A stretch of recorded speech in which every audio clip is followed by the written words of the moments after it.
देखो, धर्म में और कोई भी सामाजिक कार्य में कोई नेता नहीं होता, वो सिर्फ कार्यकर्ता और सेवक होता है। अभी उनका जो स्टेटमेंट है वो शायद बीजेपी के बहुत बड़े बड़े नेताओं के लिए है, ऐसा मुझे लगता है। लेकिन अगर वो स्टेटमेंट उन्होंने दिया है, वो क्यों दिया? क्योंकि वो तो इंटरनल बीजेपी की एक संगठना है। अभी ऐसे पता चल रहा है कि मतलब इस स्टेटमेंट से कि उनके इंटरनली कुछ अभी इश्यूज चालू हो गए। लेकिन ठीक है, वो उनका विषय है। लेकिन हमारा अगर कहना है, अगर हिंदू संस्कृति अगर आप देखो या इंडिया की संस्कृति अगर आप देखो, तो वहां पे सामाजिक विषय और धर्म पे कोई नेता नहीं बनता, वो सेवक होता है। अगर कोई नेता बनने की कोशिश कर रहा है तो वो खुद के हित का सोच रहा है और उसके दम पे राजनीति कर रहा है, और राजनीति में लोगों को कंफ्यूज करके सत्ता में आ रहा है, ऐसा भागवत जी का कहना ऐसे लगता है। इसके ऊपर बयान किया हुआ?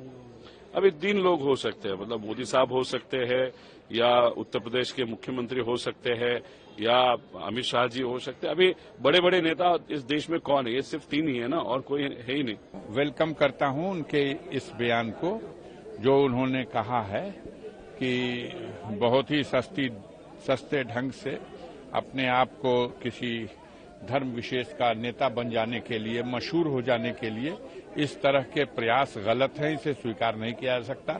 मैं वेलकम करता हूं। आज मंदिर मस्जिद पर नए विवाद पर आरएसएस प्रमुख मोहन भागवत ने जताई चिंता। राम मंदिर निर्माण के बाद कुछ लोगों को लगता है कि नई जगहों पर इसी तरह के मुद्दे उठाकर वो हिंदुओं के नेता बने रहना चाहते हैं, यह स्वीकार नहीं ना?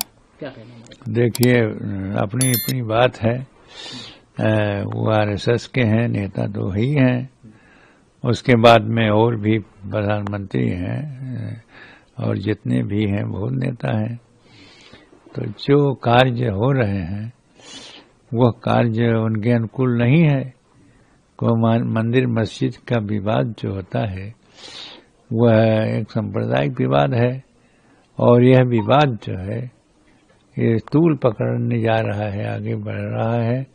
और इस प्रकार से वो देख रहे हैं कि कुछ लोग नेता बन रहे हैं।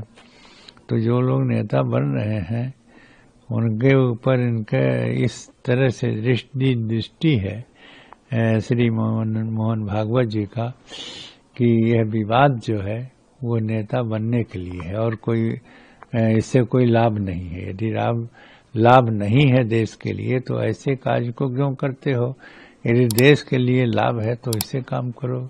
उनके दृष्टि में नेता बनना एकमात्र उद्देश्य है, तो ये उचित नहीं है। बल्कि ये विवाद जो होता है, कहीं पर कोई विवाद होता है तो सांप्रदायिक होता है, और सांप्रदायिक विवाद जो होता है वो हानिकारक होता है।